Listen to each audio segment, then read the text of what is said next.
మన ప్రభువును రక్షకునైన యేసుక్రీస్తు నామంలో ఈ వీడియోని వీక్షిస్తున్న మీ అందరికీ ప్రైజ్ ద లార్డ్. ఎలాగున్నారండి? అందరూ బాగున్నారా? మన యొక్క ఛానల్లో కొద్ది రోజులుగా యేసయ్య రెండవ రాకడ కొరకు మనము ఏ విధంగా కనిపెట్టుచూ ఉండాలి, ఎలాంటి ఆశ కలిగి ఉండాలి, ఆ రెండవ రాకడికి అడ్డుపడే కొన్ని పాపములు లేకపోతే దుష్టుని యొక్క ఆలోచన చొప్పు నడవక, పాపుల మార్గంలో నిలవక అని అనేకమైన సంగతుల గురించి మనము ధ్యానించుకున్నాం. ఈరోజు కూడా అదే క్రమంలో కీర్తన అంటే మొదటి కీర్తన మొదటి వచనంలో అపహాసకులు కూర్చుండే చోట కూర్చునక అనే యొక్క వచనాన్ని మనము ధ్యానిద్దాం. చాలాసార్లు మనము అపహాసకులు కూర్చున్న చోట కూర్చోవద్దు అన్న వెంటనే మనకి ఏమనిపిస్తుంది అంటే, ఎక్కడైనా ఒక ఇద్దరు ముగ్గురు అపహాస్యం చేస్తూ నవ్వుతూ కూర్చొని ఉంటారు కదా, వాళ్ళ మధ్య కూర్చోకూడదేమో, కామెంట్ చేస్తూ ఉంటారు కదా, వాళ్ళ మధ్య ఉండకూడదేమో అని చెప్పి మనము బాహ్యంగా మనం ఆలోచిస్తూ ఉంటాం. కానీ మనము బైబిల్లో ఉన్న వచనాలని బైబిల్లో ఉన్న వచనాలతో పోల్చి సరిచూసుకుంటూ ఉండాలి.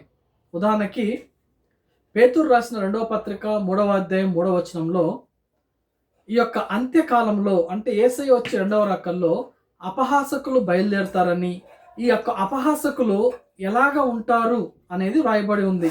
ఎలాగ ఉంటారు అంటే వాళ్ళు ఇలా చెప్తారన్నమాట. యేసయ్య రాకడా ఎప్పుడు నుంచి చెప్తున్నారు? పూర్వం నుంచి చెప్తూ వస్తున్నారు, ఆయన వస్తున్నాడు అని. అప్పుడు ఎలాగా ఉందో ఇప్పుడు కూడా అలాగే ఉంది కదా అనే యొక్క ఆలోచన రీతి ఉంది. అదే అపహాసకులు కూర్చుండే చోటు. దానికి అర్థం ఏంటి అంటే, మన యొక్క హృదయంలో మన ఆలోచనలు దేని మీద కూర్చోకూడదు అంటే, యేసయ్య రెండవ రాకడ ఆలస్యం అవుతుంది కదా, కాబట్టి మనము ఈ పాపానికి అడ్జస్ట్ అయిపోదాము, ఇంకా మనము ఇప్పుడే ఈ ఈ వయసులోనే లేకపోతే ఇంత త్వరగా దేవుని నమ్ముకోవాలా, బాప్తిసం తీసుకోవాలా, రోజు బైబిల్ చదువుకోవాలా, ప్రార్థన అంత బాగా చేసుకోవాలా, మందిరానికి కరెక్ట్గా వెళ్ళాలా, లేకపోతే ఇప్పుడే రక్షణ మారుమనసు ఎందుకు, ఆయన రాకడ ఆలస్యంగా ఉంది కదా, వచ్చేటప్పుడు తీసుకుందాంలే అనే యొక్క ఈ ఆలోచన రీతి పేతురు రాసిన 2వ పత్రిక 3వ అధ్యాయము ఆ యొక్క 3వ వచనంలో దేవుడు ముందుగానే రాసి పెట్టాడు.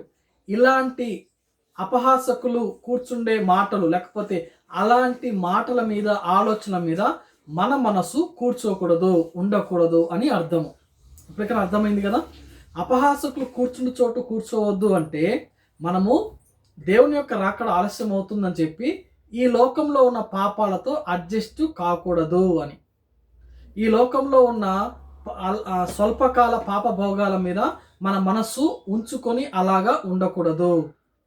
ఇలా ఉండకుండా ఉండాలి అంటే మనం ఏం చేయాలి అంటే, ప్రతిరోజు బైబిల్ చదువుకోవాలి, ప్రార్థన ప్రతిరోజు చేసుకుంటూ ఉండాలి, మందిరానికి ఖచ్చితంగా ప్రతి ఆదివారము ఎక్కడో అటెండ్ అవ్వాలి. అంతేకాకుండా మనము సహవాసంలో ముందుకు సాగిపోవాలి. ఎప్పుడైతే ఒక మనిషికి ఇవన్నీ ఉంటాయో అప్పుడే ఈ యొక్క రాకడ గురించిన విషయంలో మనకి ఆలస్యం అవుతున్నా సరే ఆయన మీద కనిపెట్టుకోవడానికి అవకాశం కుదురుతుంది, రాకడలో ఎత్తబడ్డానికి ఎంతగానో అవకాశం ఉంటుంది. కాబట్టి ఈ వాక్యం వింటున్న నీవు ఇంకా ఆయన రాకడ మీద మనసు లేకపోతే ఇప్పుడు నుంచైనా ఒక ఆలోచన కనిపెట్టి, ఒకవేళ రక్షణ మారుమనసు లేకపోతే రక్షణ మారుమనసు పొందడమా, లేకపోతే ప్రతిరోజు బైబిల్ చదవలేకపోతున్నావా, ఇక నుంచైనా బైబిల్ చదవడము, ప్రార్థించలేకపోతున్నావా, ప్రార్థన మొదలు పెట్టడం, ఇవన్నీ చేయడం ద్వారా తప్పకుండా తిరిగి మనము మంచి మార్గంలోకి వచ్చి ఆయన రాకడకు కనిపెట్టే విధంగా మనము ముందుకు సాగిపోతాం.